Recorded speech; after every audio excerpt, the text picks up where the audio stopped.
जय माता दी भक्तों, आज आषाढ़ महीने की शुक्रवार के दिन मैं आप सभी को सुनाने जा रही हूँ शुक्रवार व्रत की 4 पौराणिक कथा।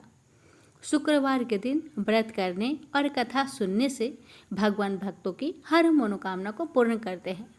तो आइए अपने जीवन की मंगल कामना को करते हुए इन दिव्य कथाओं का श्रवण करें और कथाओं को दूसरे भक्तों के पास भी शेयर करें, ताकि सभी भक्त आज के दिन इन कथाओं को सुनकर माता रानी की कृपा प्राप्त कर सके। माता रानी आप सभी भक्तों की सभी मनोकामना को पूर्ण करे, यही हमारी प्रार्थना है। प्रेम से बोलिए जय माता दी। कथा इस प्रकार है।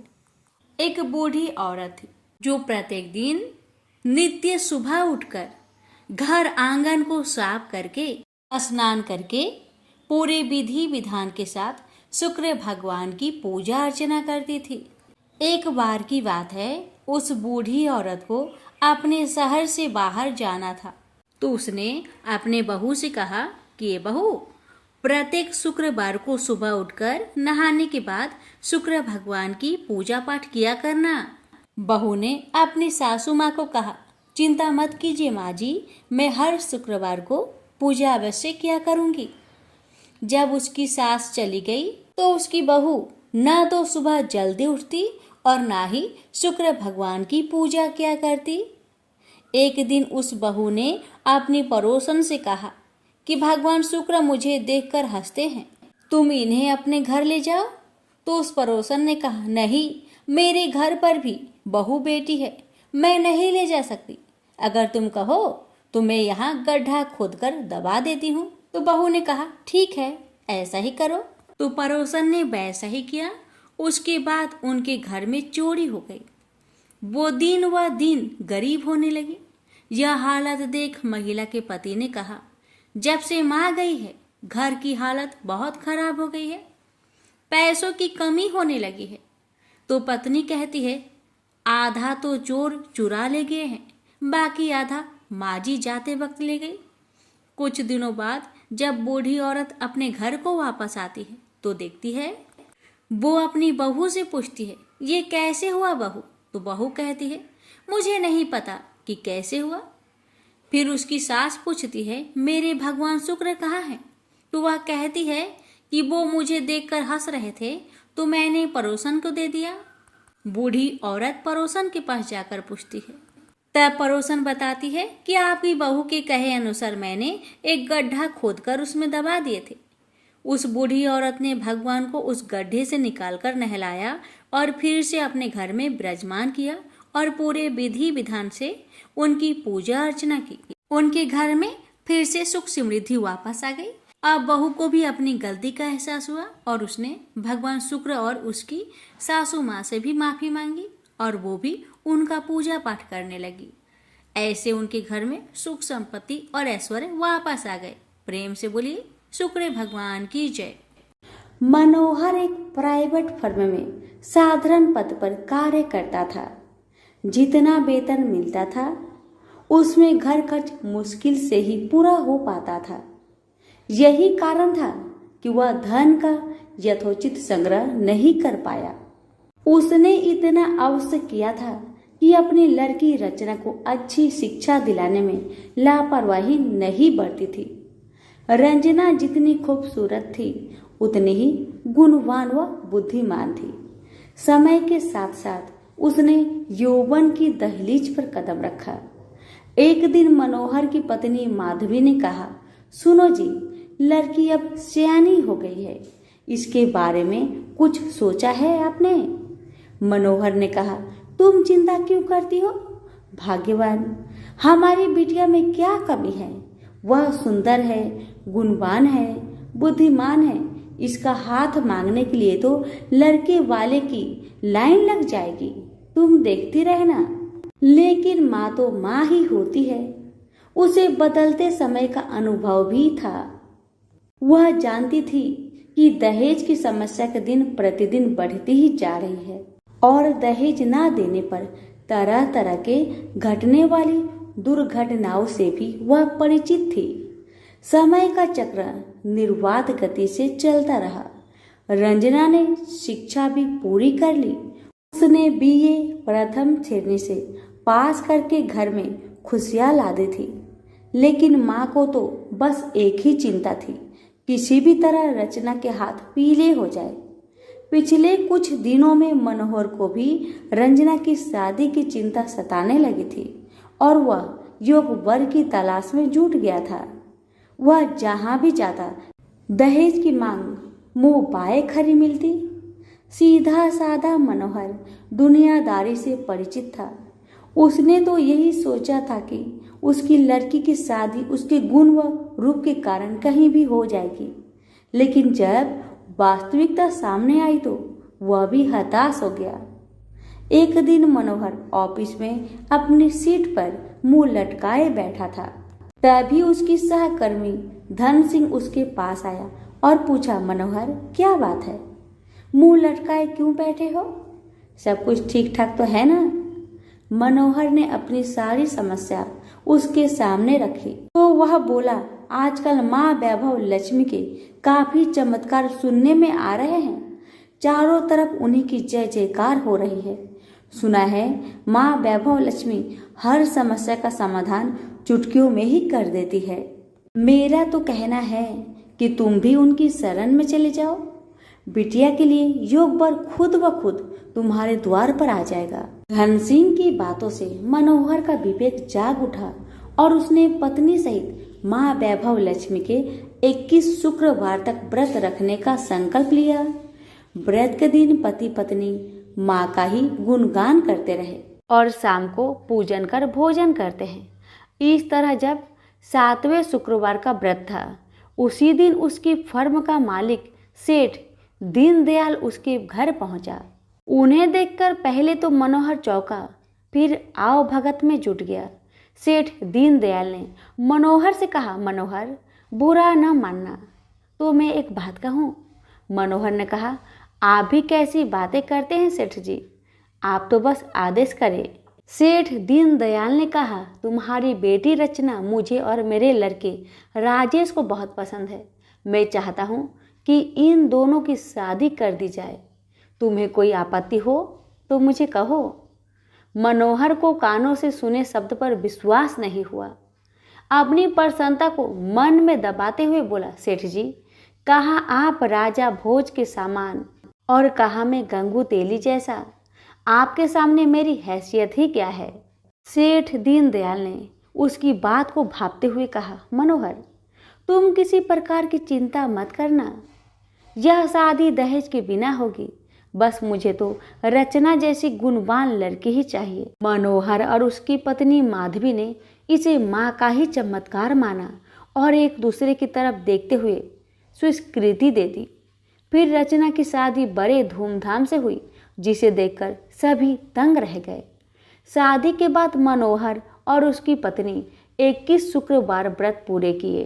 व्रत के अंतिम दिनों दोनों ने 21 कन्याओं को भोजन कराया तथा माँ वैभव लक्ष्मी का विधिवत पूजन कर व्रत कथा की 21 पुस्तकें माँ के श्रद्धालु भक्तों में बांटी। माँ की कृपा से मनोहर माधवी सुखपूर्वक रहने लगे। इधर 9 माह बाद रचना को पुत्र रत्न की प्राप्ति हुई। ये सब माँ के चमत्कार की बदौलत ही संभव हो पाया था। तो सभी मिलकर बोलिए, माँ वैभव लक्ष्मी की जय। कथा अच्छी लगे तो दूसरों को शेयर अवश्य करें। कथा। किसी गांव में अनेक लोग रहा करते थे और सभी अपने अपने कामों में मग्न रहते थे। किसी को किसी का चिंता फिक्र परवाह था ही नहीं, सब अपने से ही मतलब रखते थे। इसी कारण से भजन कीर्तन, भक्ति भाव, दया माया, परोपकार जैसे संस्कार कम हो गए। उस गांव में बुराइयां बढ़ गई थी। शराब, जुआ, रेस, व्यभिचार, चोरी डकैती वगैरह बहुत गुना शहर में होता रहता था। इसके बावजूद उस गांव में कुछ अच्छे लोग भी रहा करते थे। ऐसे ही लोगों में शीला और उनके पति की गृहस्थी मानी जाती थी। शीला बहुत धार्मिक प्रवृत्ति की थी और उसका स्वभाव संतोषी था। उनका पति भी विवेकी और सुशील था।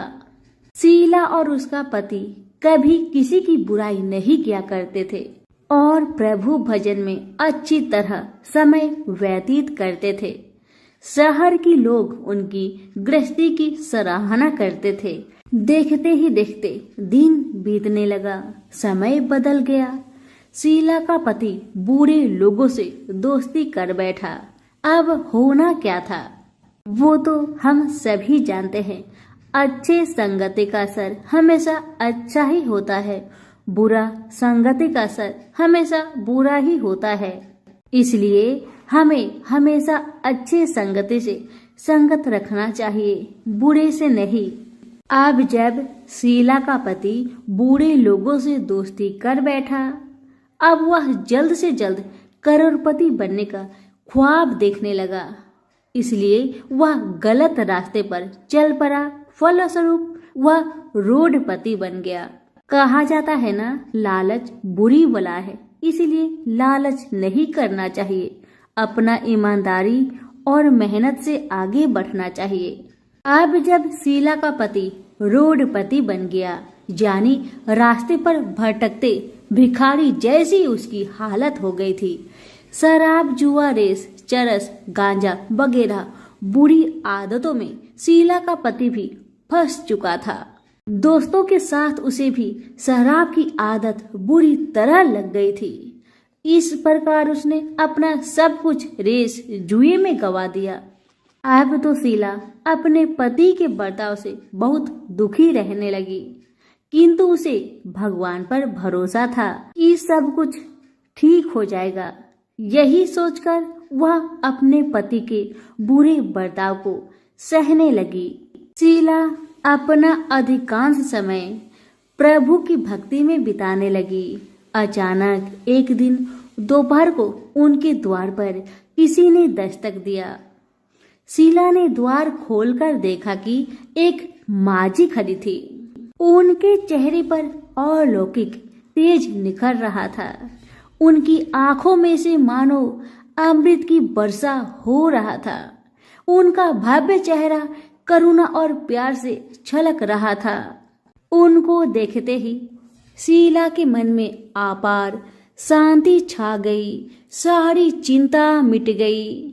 शीला के रोम रोम में आनंद छा गया। शीला उस माजी को आदर के साथ अपने घर ले आई।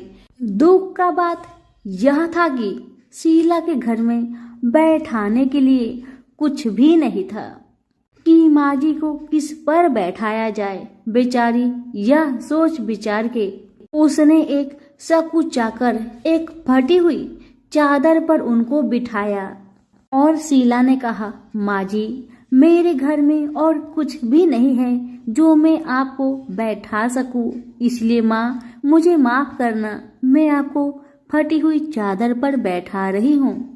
माँ तो शीला की बातों से मंद मंद मुस्कुरा रही थी।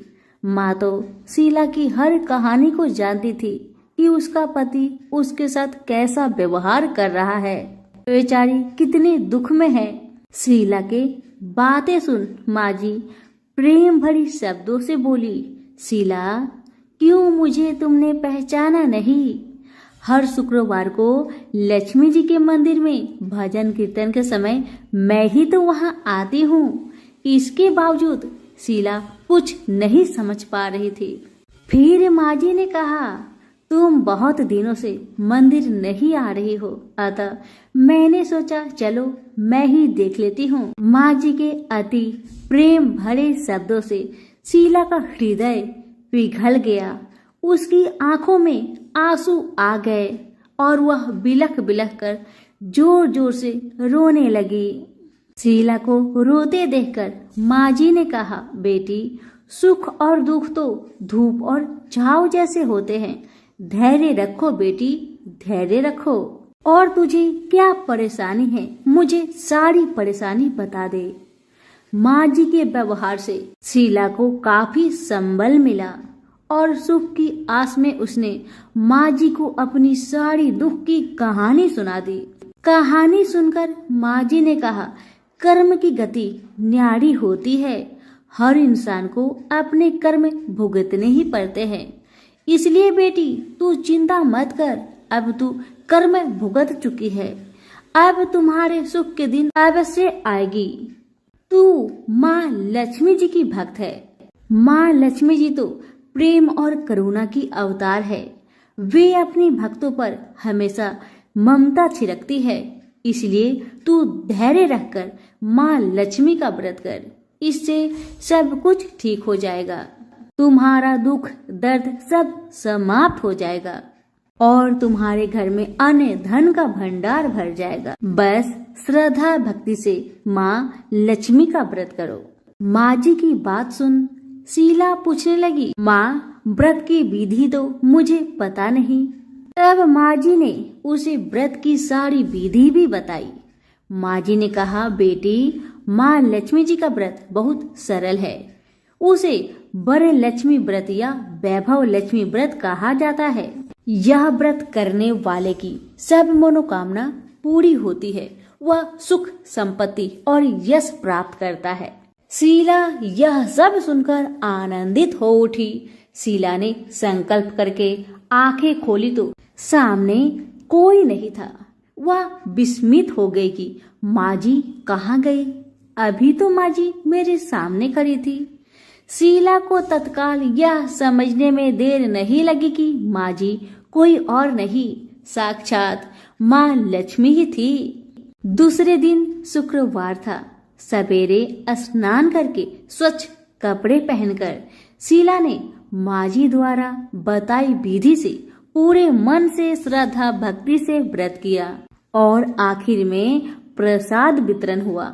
यह प्रसाद पहले पति को खिलाया। प्रसाद खाते ही पति के स्वभाव में फर्क पड़ गया। माँ लक्ष्मी की कृपा से उसका पति जिस दिन प्रसाद खाया उस दिन अपनी पत्नी को मारा पीटा नहीं, सताया भी नहीं। शीला को बहुत अच्छा लगा। शीला के मन में तो अब पहले से भी ज्यादा वैभव लक्ष्मी व्रत के लिए श्रद्धा बढ़ गई। शीला ने पूर्ण श्रद्धा भक्ति के साथ 21 शुक्रवार तक वैभव लक्ष्मी व्रत किया। 21वें शुक्रवार को माँ जी के कहे मुताबिक उद्धापन विधि करके 7 स्त्रियों को वैभव लक्ष्मी व्रत की 7 पुस्तक उपहार में दी। फिर माता जी के धन लक्ष्मी स्वरूप की छवि को बंधन करके भाव से मन ही मन प्रार्थना करने लगी, हे माँ धन लक्ष्मी, मैंने आपका वैभव लक्ष्मी व्रत करने की मन्नत मानी थी, वह व्रत आज पूर्ण किया है। हे माँ मेरी हर विपत्ति को दूर करो, हमारा सबका कल्याण करो। जिसे संतान ना हो माँ उसे संतान देना। सौभाग्यवती स्त्री का सौभाग्य को माँ अखंड रखना। कुंवारी लड़कियों को मन भावन पति देना। जो आपका यह चमत्कारी वैभव लक्ष्मी व्रत करे उनकी सब विपत्ति को दूर करना, सभी को सुखी रखना। हे माँ आपकी महिमा अपार है। ऐसा बोलकर लक्ष्मी जी के धन लक्ष्मी स्वरूप की छवि को प्रणाम किया। व्रत के प्रभाव से शीला का पति अच्छा इंसान बन गया और अब शीला का पति मेहनत करके व्यवसाय करने लगा। उसने तुरंत शीला के गिरवी रखे गहने छुरा लिए। घर में धन की बाढ़ सी आ गई। घर में पहले जैसी सुख शांति छा गई। वैभव लक्ष्मी व्रत का प्रभाव देखकर मोहल्ले की दूसरी स्त्रियां भी विधि पूर्वक वैभव लक्ष्मी व्रत करने लगी। सभी प्रेम से बोले, वैभव लक्ष्मी माता की जय हो। आइए अब जानते हैं वैभव लक्ष्मी व्रत का उद्धापन विधि। 7, 11 या 21 जितने भी शुक्रवार की मन्नत मांगी हो उतने शुक्रवार तक यह व्रत पूरी श्रद्धा तथा भावना के साथ करना चाहिए।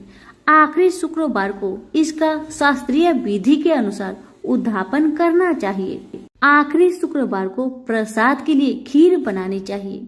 जिस प्रकार हर शुक्रवार को हम पूजन करते हैं वैसे ही करना चाहिए। पूजन के बाद माँ के सामने एक श्रीफल फोड़े, फिर कम से कम 7 कुंवारी कन्या या सौभाग्यशाली स्त्रियों को कुमकुम का तिलक लगाकर माँ वैभव लक्ष्मी व्रत कथा की किताब की एक एक प्रति उपहार में देनी चाहिए और सबको खीर का प्रसाद देना चाहिए।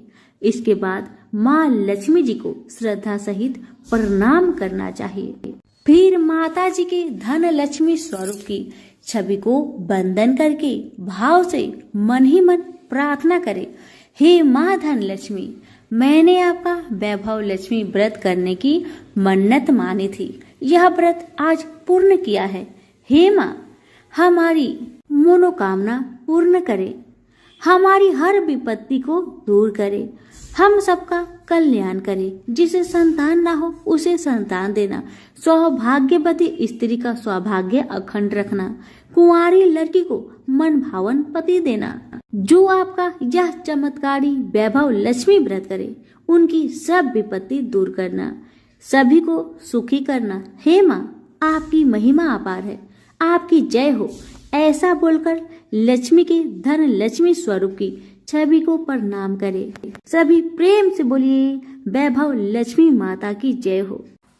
एक समय की बात है, काशी निवासी धनंजय की पत्नी का नाम सुलक्षणा था।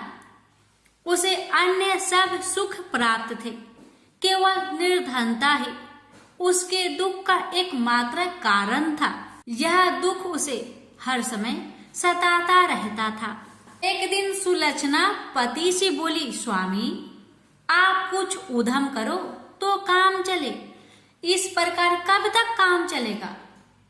सुलक्षणा की बात धनंजय के मन में बैठ गई और वह उसी दिन विश्वनाथ शंकर जी को प्रसन्न करने के लिए बैठ गया और कहने लगा, हे देवाधिदेव विश्वेश्वर, मुझे पूजा पाठ कुछ नहीं आता है, केवल आपके भरोसे बैठा हूँ।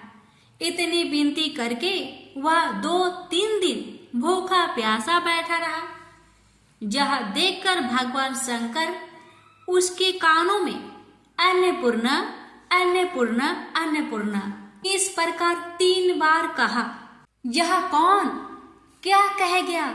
इसी सोच में धनंजय पड़ गया कि मंदिर से आते ब्राह्मणों को देखकर पूछने लगा, पंडित जी, अन्नपूर्णा कौन है?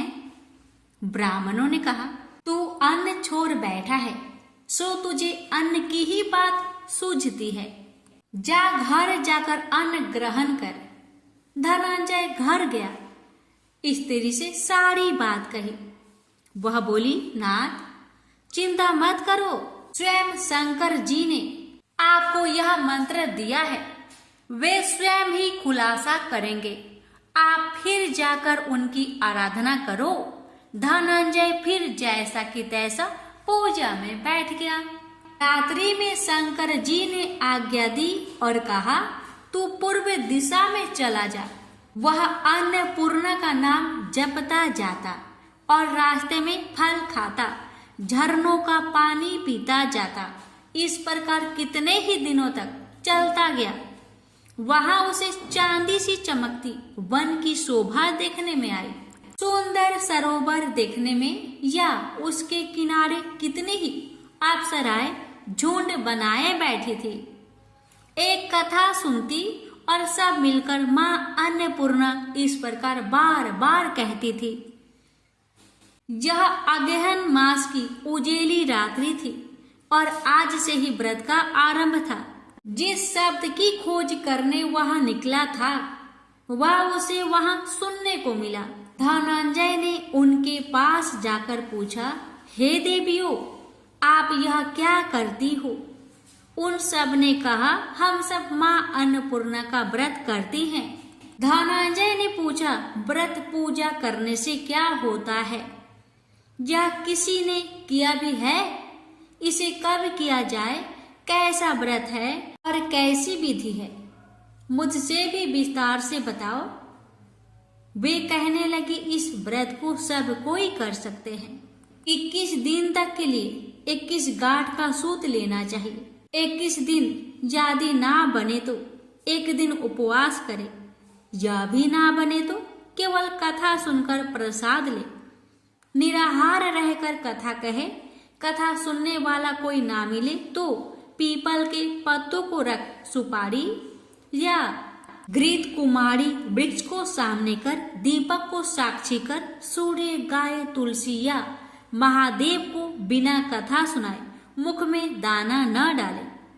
यदि भूल से कुछ पड़ जाए तो एक दिवस फिर उपवास करे।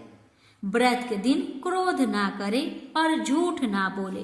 धनंजय बोला, इस व्रत के करने से क्या होगा? वे कहने लगी, इसके करने से अंधों को नेत्र मिले, लुल्लू को हाथ मिले, निर्धन के घर धन आए, बाझीन को संतान मिले, मूर्ख को विद्या आए। जिस कामना से व्रत करे माँ उसकी इच्छा पूरी करती है। वह कहने लगा, बहिनों, मेरे पास भी धन नहीं है, विद्या नहीं है, कुछ भी तो नहीं है। मैं तो दुखिया ब्राह्मण हूँ, मुझे इस व्रत का सूत दोगी? हाँ भाई, तेरा कल्याण हो, हम तुम्हें अवश्य देंगे। ले इस व्रत का मंगल सूत्र ले। धनंजय ने व्रत किया, व्रत पूरा हुआ। तभी सरोवर में से 21 खंड की स्वर्ण सीरी हीरा मोती जरी हुई प्रकट हुई। धनंजय अन्नपूर्णा अन्नपूर्णा कहता जाता था। इस प्रकार कितनी ही सीढ़ियां उतर गया तो क्या देखता है कि करोड़ों सूर्य से प्रकाशमान अन्नपूर्णा का मंदिर है। उसके सामने स्वर्ण सिंहासन पर माता अन्नपूर्णा विराजमान है। सामने भिक्षा हेतु शंकर भगवान खड़े हैं। देवंगनाएं चवर डुलाती है, कितने ही हथियार बंधे पहरा देती हैं। धनंजय दौड़कर जगदम्बा के चरणों में गिर गया। देवी उसके मन का कलेश जान गई। धनंजय कहने लगा, माता, आप तो अंतर्यामी हो, आपको अपनी दशा क्या बताओ? माता बोली, मेरा व्रत किया है, क्या संसार तेरा सत्कार करेगा? माता ने धनंजय की जिह्वा पर बीज मंत्र लिख दिया। अब तो उसके रोम रोम में विद्या प्रकट हो गई। इतने में क्या देखता है कि वह काशी विश्वनाथ के मंदिर में खड़ा है। माँ का वरदान ले धनंजय घर आया। सुलक्षणा से सब बात कही। माता जी की कृपा से उसके घर में संपत्ति उमड़ने लगी। छोटा सा घर बहुत बड़ा गिना जाने लगा। जैसे शहद के छत्ते में मक्खियां जमा होती है, उसी प्रकार अनेक सगे संबंधी आकर उसकी बड़ाई करने लगे। कहने लगे, इतना धन और इतना बड़ा घर, सुंदर संतान नहीं तो इस कमाई का कौन भोग करेगा? सुलक्षणा से संतान नहीं है, इसलिए तुम दूसरा विवाह करो। अनिच्छा होते हुए भी धनंजय को दूसरा विवाह करना पड़ा और सती सुलक्षणा को सौत का दुख उठाना पड़ा। इस प्रकार दिन बीतते गए। फिर अगहन मास आया। नए बंधन से बंधे पति से सुलक्षणा ने कहलाया कि हम व्रत के प्रभाव से सुखी हुए हैं, इस कारण यह व्रत छोड़ना नहीं चाहिए। यह माता जी का प्रताप है जो हम इतने संपन्न और सुखी हैं। सुलक्षणा की बात सुन धनंजय उसके यहाँ आया और व्रत में बैठ गया। नई बहू को इस व्रत की खबर नहीं थी। वह धनंजय के आने की राह देख रही थी। दिन बीतते गए और व्रत पूर्ण होने में 3 दिवस बाकी थे कि नई बहू को खबर पड़ी। उसके मन में ईर्ष्या की ज्वाला दहक रही थी। सुलक्षणा के घर आ पहुंची और उसने वहां भगदड़ मचा दी। वह धनंजय को अपने साथ ले गई। नए घर में धनंजय को थोड़ी देर के लिए निंद्रा ने आ दबाया। इसी समय नई बहू ने उसका व्रत का सूत तोड़कर आग में फेंक दिया। अब तो माता जी का कोप जाग गया। घर में अकस्मात आग लग गई। सब कुछ जलकर खाक हो गया। सुलक्षणा जान गई और पति को फिर अपने घर ले आई। नई बहू रूठकर पिता के घर जा बैठी। पति को परमेश्वर मानने वाली सुलक्षणा बोली, नाथ, घबराना नहीं, माता जी की कृपा अलौकिक है। पुत्र कुपुत्र हो जाता है पर माता कुमाता नहीं होती। अब आप श्रद्धा और भक्ति से आराधना शुरू करो, वे जरूर हमारा कल्याण करेगी। धनंजय फिर माता के पीछे पड़ गया। फिर वही सरोवर सीढ़ी प्रकट हुई। उसमें माँ अन्नपूर्णा कहकर वह उतर गया। वहां जा माता जी के चरणों में रुदन करने लगा। माता प्रसन्न हो बोली, यह मेरी स्वर्ण की मूर्ति ले, उसकी पूजा करना, तू फिर सुखी हो जाएगा। जा, तुझे मेरा आशीर्वाद है। तेरी स्त्री सुलक्षणा ने श्रद्धा से मेरा व्रत किया है, उसे मैंने पुत्र दिया है। धनंजय ने आंखें खोली तो खुद को काशी विश्वनाथ के मंदिर में खड़ा पाया। वहां से फिर उसी प्रकार घर को आया। इधर सुलक्षणा के दिन चढ़े और महीने पूरे होते ही पुत्र का जन्म हुआ। गांव में आश्चर्य की लहर दौड़ पड़ी। इस प्रकार उसी गांव के निसंतान सेठ के पुत्र होने पर उसने माता अन्नपूर्णा का मंदिर बनवा दिया। उसमें माताजी धूमधाम से पधारी, यज्ञ किया और धनंजय को मंदिर के आचार्य का पद दे दिया। जीविका के लिए मंदिर की दक्षिणा और रहने के लिए बड़ा सुंदर सा भवन दिया। धनंजय स्त्री पुत्र सहित वहां रहने लगा। माता जी की चढ़ावे में भरपूर आमदनी होने लगी। उधर नई बहू के पिता के घर डाका पड़ा, सब लुट गया। वे भीख मांगकर पेट भरने लगे। सुलक्षणा ने यह सुना तो उन्हें बुला भेजा, अलग घर में रख लिया और उनके अन्य वस्त्र का प्रबंध कर दिया। धनंजय, सुलक्षणा और उसका पुत्र माताजी की कृपा से आनंद से रहने लगे। माताजी ने जैसे इनके भंडार भरे वैसे सबके भंडार भरे। प्रेम से बोलिए, अन्नपूर्णा माता जी की जय। हर हर महादेव। माता पार्वती की जय। एक बुढ़िया माई थी, उसके 7 लड़के थे। 6 कमाने वाले थे और एक निकम्मा था, कमाता कुछ नहीं था। बुढ़िया माई अपने 6 बेटों के लिए भोजन बनाती थी और उनको भोजन कराती और उनसे जो कुछ जूठन बचती वह 7वें बेटे को देती थी। एक दिन 7वां बेटा अपनी पत्नी से बोला, देखो मेरी माँ को मुझ पर कितना प्रेम है। वह बोली, क्यों नहीं, सबका जो जूठा तुमको खिलाती है। वह बोला, ऐसा नहीं हो सकता। मैं जब तक अपनी आंखों से ना देख लूं, मैं मान नहीं सकता कि मेरी माँ मेरे साथ ऐसा कर सकती है। कुछ दिन बाद त्योहार आया। घर में 7 प्रकार के भोजन और चूरमे के लड्डू बने। अब सबसे छोटे लड़के ने यानी कि 7वें लड़के ने अपना सिर दुखने का बहाना बनाया और पतला चादर ओढ़कर रसोई घर में सो गया, ये देखने के लिए कि मेरी माँ मुझे जूठे भोजन देती है या फिर बनाई हुई ताजी भोजन देती है। लड़का झूठ मूठ का सोने के नाटक करके रसोई घर में सोया हुआ है।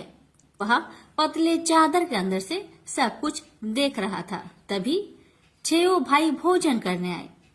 उसने देखा माँ ने उनके लिए सुंदर आसन बिछाया, नाना प्रकार की रसोई परोसी और आग्रह करके उन्हें जिमाया और वह देखता रहा। तब 6 भाइयों ने भोजन करके उठा।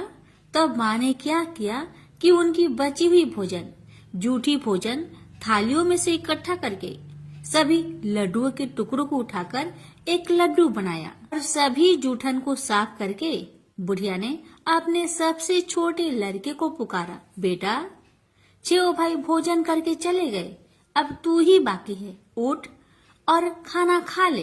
तब वह बेटा कहने लगा, माँ मुझे आज भूख नहीं लगा है, मुझे भोजन नहीं करना, मैं अब जहाँ नहीं रहूंगा, मैं परदेश चला जाऊंगा। अपनी बेटे की बातें सुन माँ ने कहा, बेटा तू कल जाना चाहता है ना, कल क्यों जाएगा, तुम आज ही चला जा। तब बेटा बोला, हाँ माँ मैं आज ही चला जा रहा हूँ। यह कहकर वह घर से निकल गया। चलते समय पत्नी की याद आई। वह गौशाला में उपले थाप रही थी। वहां जाकर वह बोला, हम जावे परदेश, आवेंगे कुछ काल, तुम रहियो संतोष से, धर्म अपनो पाल। पत्नी बोली, जाओ पिया आनंद से, हमरो सोच हटाए, राम भरोसे हम रहे, ईश्वर तुम्हें सहाय। 2 निशानी आपन, देख धरो में धीर, सुधी मती हमारी, बिसारियो रखियो मन गंभीर। पति बोला, मेरे पास तो कुछ नहीं, यह अंगूठी है, सुले और अपनी कुछ निशानी मुझे भी दे। पत्नी बोली, मेरे पास क्या है, यह गोबर से भरा हाथ। यह कहकर पति की पीठ पर गोबर के हाथ की थाप मार दी। अब पति चल दिया। चलते चलते दूर देश पहुंचा। वहां एक साहूकार की दुकान थी। वहां जाकर कहने लगा, भाई मुझे नौकरी पर रख लो। साहूकार को जरूरत थी तो वह बोला, रह जाओ। लड़के ने पूछा, तनख्वाह क्या दोगे? तो साहूकार ने कहा, तुम्हारा काम देखकर तब हम दाम देंगे। साहूकार की नौकरी मिली। वह सुबह 7 बजे से 10 बजे तक नौकरी करने लगा। कुछ दिनों में दुकान का सारा लेन देन, हिसाब किताब, ग्राहकों को माल बेचना, सारा काम करने लगा। साहूकार के 7-8 नौकर थे। वे सब चक्कर खाने लगे। यह तो बहुत होशियार बन गया है। सेठ ने भी काम देखा और 3 महीने में ही उसे आधे मुनाफे का हिस्सेदार बना लिया। वह कुछ वर्ष में ही नामी सेठ बन गया और मालिक सारा कारोबार उस पर छोड़कर चला गया। इधर पति की अनुपस्थिति में उसकी पत्नी को सास ससुर दुख देने लगे। सारी गृहस्थी का काम करा के उसे लकड़ी लेने जंगल में भेजते हैं। इस बीच घर के आटे से जो भूसी निकलती उसकी रोटी बनाकर रख दी जाती और उसके साथ ही फूटे नारियल की नारेली में पानी। एक दिन वह लकड़ी लेने जा रही थी। रास्ते में बहुत सी स्त्रियां संतोषी माता की व्रत करते दिखाई दी। वह लड़की खड़ी होकर कथा सुनने लगी और पूछा, बहनों तुम किस देवता की व्रत करती हो और उसके करने से क्या फल मिलता है? यदि तुम इस व्रत का विधान मुझे समझाकर कहोगी तो मैं तुम्हारा बड़ा एहसान मानूंगी। तब उनमें से एक स्त्री बोली, सुनो बहन, यह संतोषी माता का व्रत है। इसके करने से निर्धनता, दरिद्रता का नाश होता है और जो कुछ मन में कामना हो सब संतोषी माता की कृपा से पूरी होती है। तब उसने उससे व्रत की विधि पूछी। भक्तिनी स्त्री बोली, 1.25 आने का गुड़ चना लेना, इच्छा हो तो 5.25 आने का लेना या फिर 1.25 रुपए का भी सहूलियत के अनुसार लाना। बिना परेशानी और श्रद्धा व प्रेम से जितना भी बन पड़े सवाया लेना। प्रत्येक शुक्रवार को निराहार रहकर कथा सुनना।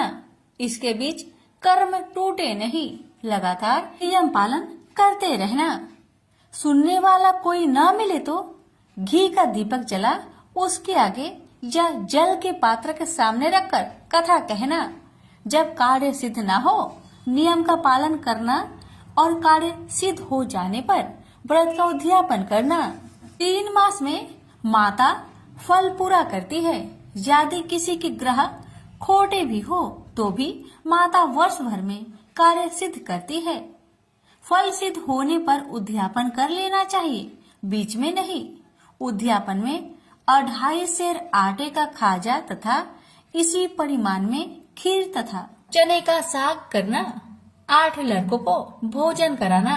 जहाँ तक मिले देवर जेठ भाई बंधु के हो, न मिले तो रिश्तेदारों और पास पड़ोसियों को बुलाना। उन्हें भोजन करा, यथाशक्ति दक्षिणा दे। माता का नियम पूरा करना। उस दिन घर में खटाई न खाना। यह सुन बुढ़िया माई के लड़के की बहू चल दी। रास्ते में लकड़ी की बोझ को बेच दिया और उन पैसों से गुड़ चना ले माता की व्रत की तैयारी कर आगे चली और सामने मंदिर देखकर पूछने लगी, यह मंदिर किसका है? सब कहने लगे, संतोषी माता का मंदिर है। यह सुनकर माता के मंदिर में जाकर चरणों में लौटने लगी। दीन हो विनती करने लगी, माँ मैं निपट अज्ञानी हूँ, व्रत के कुछ भी नियम नहीं जानती, मैं दुखी हूँ। हे माँ जगत जननी मेरा दुख दूर कर, मैं तेरी शरण में आई हूँ। माता को दया आई। एक शुक्रवार बीता कि दूसरे को उसके पति का पत्र आया और तीसरे शुक्रवार को उसका भेजा हुआ पैसा आ पहुंचा। यह देख जेठ जेठानी मुंह से रोकने लगी। लड़के ताने देने लगे। काकी के पास पत्र आने लगे, रुपया आने लगा। अब तो काकी की खातिर बढ़ेगी। बेचारी सरलता से कहती, भैया कागज आवे रुपया आवे, हम सब के लिए अच्छा है। ऐसा कहकर आंखों में आंसू भरकर संतोषी माता के मंदिर में आ मातेश्वरी के चरण में गिरकर रोने लगी। माँ, मैंने तुमसे पैसा कब मांगा है माँ? मुझे पैसे से क्या काम है माँ? मुझे तो अपने सुहाग से काम है। मैं तो अपनी स्वामी के दर्शन मांगती हूँ माँ। तब माता ने प्रसन्न होकर कहा, जा बेटी, तेरा स्वामी आएगा। यह सुनकर खुशी से बावली होकर घर जा पहुंची, अपना काम काज करने लगी। अब संतोषी माँ विचार करने लगी, इस भोली पुत्री को मैंने कह तो दिया कि तेरा पति आएगा, लेकिन कैसे? वह तो इसे सपने में भी याद नहीं करता। उसे याद दिलाने को मुझे ही जाना पड़ेगा। इस तरह माता जी उस बुढ़िया के बेटे के पास जा सपना में प्रकट हो कहने लगी, साहूकार के बेटे, तुम सो रहा है या जागता है? वह कहने लगा, माता मैं सोता भी नहीं जागता भी नहीं, कहो क्या आज्ञा है? माता कहने लगी, तेरे घर बार कुछ है कि नहीं? वह बोला, मेरे पास सब कुछ है माँ। माँ बाप है, पत्नी है, क्या कमी है माँ? माँ बोली, भोले पुत्र, तेरी पत्नी घोर कष्ट उठा रही है, तेरे माँ बाप उसे परेशान कर रहे हैं, वह तेरे लिए तरस रही है, तू उसकी सुधि ले। वह बोला, हाँ माता जी, यह तो मालूम है, परंतु जाऊं तो कैसे? परदेश की बात है, लेन देन का कोई हिसाब नहीं है, कोई जाने का रास्ता भी नहीं आता, कैसे चला जाऊं? माँ कहने लगी, मेरी बात मान, सवेरे नहा धोकर संतोषी माता का नाम ले, घी का दीपक जला, दंडवत कर दुकान पर बैठ। देखते देखते तेरा सारा लेन देन चुक जाएगा, जमा का माल बिक जाएगा, साज होते होते धन का भारी ढेर लग जाएगा। माता की बात मानकर वह नहा धोकर संतोषी माता को दंडवत घी का दीपक जला। थोड़ी देर में देने वाले रुपए लाने लगे, लेने वाले हिसाब लेने लगे। कोठे में भरे सामान की खरीदारी नगद दाम में दे सौदा करने लगे। शाम तक धन का भारी ढेर लग गया। मन में माता का नाम ले चमत्कार देख प्रसन्न होकर घर ले जाने के वास्ते गहना कपड़ा सामान खरीदने लगा। यह काम से निपट तुरंत घर को रवाना हुआ।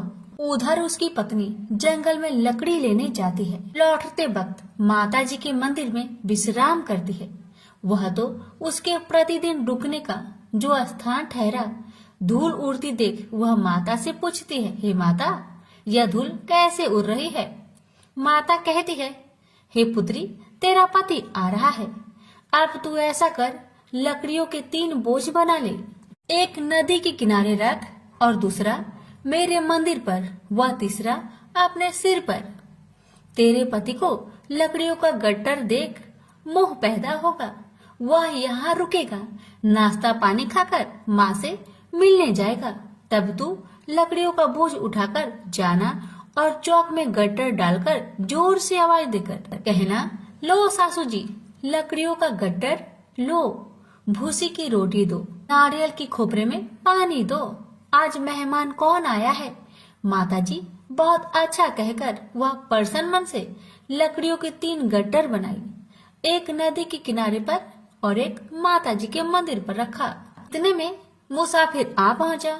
सूखी लकड़ी देख उसकी इच्छा उत्पन्न हुई कि हम यहीं पर विश्राम करें और भोजन बनाकर खा पीकर गांव जाए। इसी तरह रुककर भोजन बना, विश्राम करके गांव को गया। सबसे प्रेम से मिला। उसी समय सिर पर लकड़ी का गट्टर लिए वह उतावली सी आती है। लकड़ियों का भारी बोझ आंगन में डालकर जोर से 3 आवाज देती है, लो सासू जी, लकड़ियों का गट्टर लो, भूसी की रोटी दो, आज मेहमान कौन आया है? यह सुनकर उसकी सास बाहर आकर अपने दिए हुए कष्टों को भुलाने हेतु कहती है, बहू ऐसा क्यों कहती है, तेरा मालिक ही तो आया है। आ बैठ, मीठा भात खा, भोजन कर, कपड़े पहन, गहने पहन। उसकी आवाज सुन उसका पति बाहर आता है। अंगूठी देख व्याकुल हो जाता है और माँ से पूछता है, माँ यह कौन है। माँ ने कहा, बेटा यह तेरी पत्नी है। जब से तू गया है तब से सारे गांव में भटकती फिरती है, घर का कामकाज कुछ नहीं करती, चार पहर आकर खा जाती है। वह बोला, ठीक है माँ, मैंने इसे भी देखा और तुम्हें भी।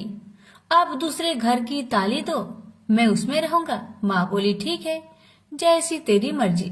तब वह दूसरे मकान की तीसरी मंजिल का कमरा खोल सारा सामान जमाया। एक दिन में ही राजा के महल के जैसा ठाट बाट बन गया। अब क्या था, बहू सुख भोगने लगी। इतने में शुक्रवार आया।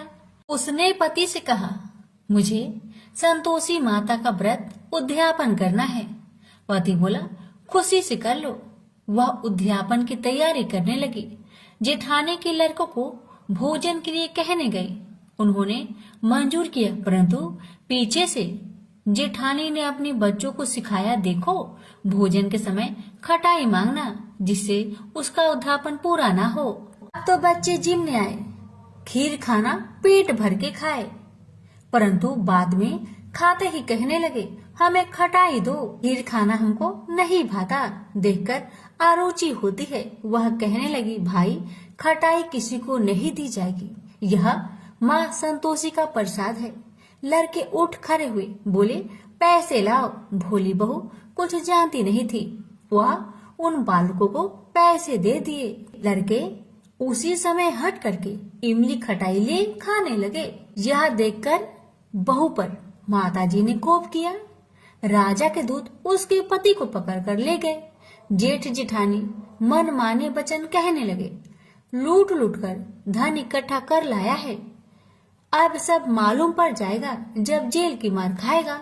बहू से यह सहन नहीं हुआ। रोती हुई बहू माता जी के मंदिर गई। कहने लगी, हे माता, तुमने क्या किया। हंसाकर अब भक्तों को रुलाने लगी।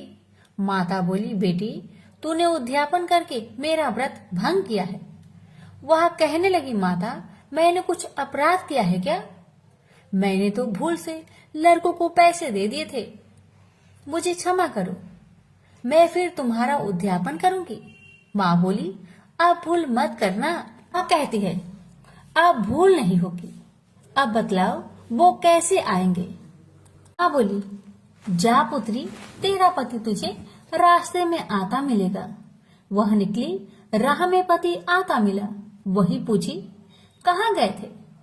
वह कहने लगा, इतना धन जो जमाया है उसका टैक्स राजा ने मांगा था, वह भरने गया था। वह प्रसन्न हो बोली, भला हुआ, अब घर को चलो। कुछ दिन बाद फिर शुक्रवार आया। फिर वह बोली, मुझे माता का उद्यापन करना है। पति ने कहा, करो पत्नी। फिर जेठ के लड़कों को भोजन को कहने गई। ठानी ने एक दो बातें सुनाई। सब लड़कों को सिखाने लगी, तुम सब लोग पहले ही खटाई मांगना। लड़के भोजन से पहले कहने लगे, हमें खीर नहीं खाना, हमारा जी बिगड़ता है, कुछ खटाई खाने को दो। वह बोली, खटाई किसी को नहीं मिलेगा, आना हो तो आओ। वह ब्राह्मण के लड़के को लाकर भोजन कराने लगी। यथाशक्ति दक्षिणा की जगह एक एक फल उन्हें दिया। संतोषी माता प्रसन्न हुई। माता की कृपा होते ही 9वें मास में उसके चंद्रमा के समान सुंदर पुत्र प्राप्त हुआ। पुत्र को पाकर प्रतिदिन माताजी के मंदिर में जाने लगी। माँ ने सोचा, यह रोज आती है, आज क्यों न आई, इसके घर चलो। यह विचार कर माता ने भयानक रूप बनाया। गुड़ चने से सना मुख, ऊपर सूर्य के समान होठ, उस पर मक्खियां भीन भीन कर रही थी। दहली पर पैर रखते ही उसकी सास चिल्लाई, देखो रे देखो, कोई चुड़ैल डाकिन चली आ रही है, लड़कों इसे भगाओ नहीं तो किसी को खा जाएगी। लड़के भागने लगे, चिल्लाकर खिड़की बंद करने लगे। बहू रोशनदान में देख रही थी, प्रसन्नता से पगली बन चिल्लाने लगी, आज मेरी माँ मेरे घर आई है। आज मेरी माता मेरे घर आई है। वह बच्चों को दूध पीने से हटाती थी। इतने में सास का क्रोध फट पड़ा। वह बोली, क्यों उतावली हुई है? बच्चे को पटक दिया। इतने में माँ के प्रताप से लड़के ही लड़के नजर आने लगे। वह बोली, माँ, जिसका मैं व्रत करती हूँ, यह वही संतोषी माता है। सबने माता जी के चरण पकड़ लिए और विनती कर कहने लगे, हे माता, हम मूर्ख हैं, अज्ञानी हैं। तुम्हारे व्रत की विधि हम नहीं जानते। व्रत भंग कर हमने बड़ा अपराध किया है। जग माता, आप हमारा अपराध क्षमा करो। इस प्रकार माता प्रसन्न हुई। बहू को प्रसन्न हो जैसा फल दिया, वैसा माता सबको दे। जो पढ़े उसका मनोरथ पूर्ण हो, जो सुने उसका भी मनोरथ पूर्ण हो। प्रेम से बोलिए संतोषी माता की जय। कथा कहने में अगर हमसे कोई भूल हुई हो, हे शुक्र भगवान, हे माता रानी, क्षमा कर कृपा करे और कथा सुनने वाले भक्तों की हर मनोकामना को पूर्ण करे। जय माता दी।